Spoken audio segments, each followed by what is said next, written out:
सांस लेने की आज़ादी नहीं थी, आज़ादी प्राप्त हुई। राजनीतिक रूप से जो हाशिए पे थे उनको राजनीतिक जमीन मिली। वो आदमी कैसे कोई सवाल खड़ा कर सकता है?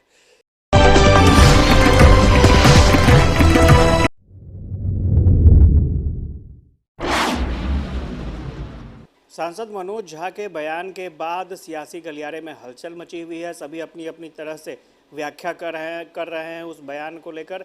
और हमारे साथ अभी शक्ति यादव हैं, पार्टी के मुख्य प्रवक्ता हैं आरजेडी के। शक्ति जी, उस बयान की अलग अलग व्याख्या हो रही है, आप लोग किस तरह से देख रहे हैं? मनोज झा जी ने जिस कविता का पाठ उन्होंने पार्लियामेंट के अंदर में किया, राज्यसभा में, वो दबंगई प्रवृत्ति के प्रतीक के रूप में उन्होंने कहा कि आपके अंदर, हमारे अंदर, उनके अंदर, उनके अंदर, जो मेरे अंदर भी है, उसको मारना होगा। राष्ट्रीय जनता दल दबंगई और अधिनायक बात को कतई स्वीकार नहीं किया है।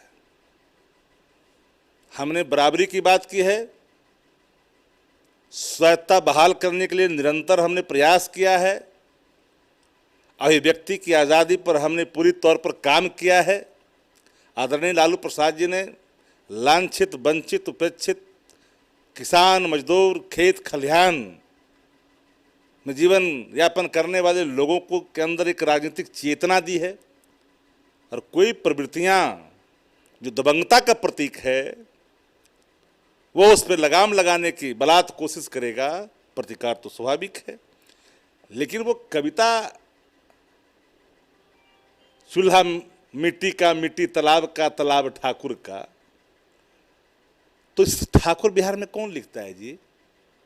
नए भी लिखते हैं, जननायक कपूरी ठाकुर, रामनाथ ठाकुर, देवेश चंद्र ठाकुर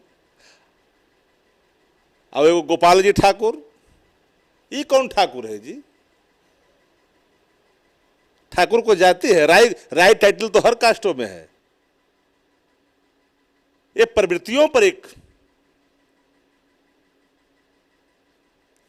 आईना था, लेकिन कुछ लोग भाषा की मर्यादा तोड़ रहे हैं। जिनका राजनीतिक उत्पन्न संस्कार ही उनके अतीत का दर्शन कराता है, ऐसे लोग भी सवाल खड़ा कर रहे हैं जो विधानमंडल में अपने सम्मान की रक्षा नहीं कर पाए। वह भी व्यक्ति सवाल खड़ा कर रहा है मनोज झा जी पर। आप ही के पार्टी के हैं, आनंद मोहन जी हैं, चेतन आनंद हैं। मैंने कहा एक लाइन में, भारतीय जनता पार्टी कौन सी कसरत करना चाहती है देश के अंदर में? जातीय उन्माद की राजनीति को हवा मत दिया करो और नाक की आंच को धीमा रखने की सीख लिया करो। नाक की आंच को अगर हवा दोगे तो जिसकी विश्वास लोकतंत्र में है, संविधान में है, वो आपको तिनके पर्चे राजनीतिक रूप से हाशिए पर खड़ा कर दे। तो उनका तो स्टेटमेंट आया कि जुबान खींच लूंगा, इस तरह से सदन में। जुबान की भाषा जिसको सांस लेने की आज़ादी नहीं थी, आज़ादी प्राप्त हुई।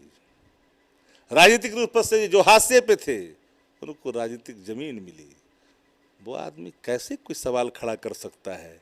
समाज के अंदर जिसकी कोई अपनी भूमिका समाप्त होता को देख कर करके इस तरह की राजनीति किसी भी लोगों को नहीं करनी चाहिए। कोई भी व्यक्ति को जाति का चादर नहीं ओढ़नी चाहिए। ये ब्राह्मण का अपमान नहीं है क्या? अगर मैं कहूं तो फिर जातिवाद हो जाएगा। एक बौद्धिक ब्राह्मण का, जिसकी बौद्धिकता के कायल लोग होते हैं, सर्वश्रेष्ठ सांसद होने का खिताब मिलता है। मनोज झा के पैर के धूल के बराबर जिसकी राजनीतिक और बौद्धिक क्षमता नहीं है, वो भी सवाल खड़ा कर रहा है। अच्छा, एक आखिरी सवाल है शक्ति जी कि चुनाव आते ही दल बदल का खेल शुरू हो गया है। जेडीयू से बहुत लोग दामन छोड़ रहे हैं। अरे कौन छोड़ रहा है? आठ बाट में भी कहीं उसको कोई जगह नहीं, तो ठीक है, नीतीश जी कुछ कुछ लोग को बना दिए थे, तो कौन पहचानता है जी? कोई जानता है क्या? चलिए, शक्ति यादव थे और इन्होंने साफ तौर पर कहा है कि सांसद मनोज झा पर जो सवाल खड़े कर रहे हैं वो ब्राह्मणों पर भी सवाल खड़े कर रहे हैं, क्योंकि ब्राह्मण बुद्धिजीवी होते हैं, अपनी बुद्धि के लिए जाने जाते हैं और स्वाभाविक तौर पर ऐसे लोगों को ऐसे बयान से बचना चाहिए। कैमरा पर्सन श्याम के साथ आशुतोष चंद्र, कसस न्यूज़, पटना।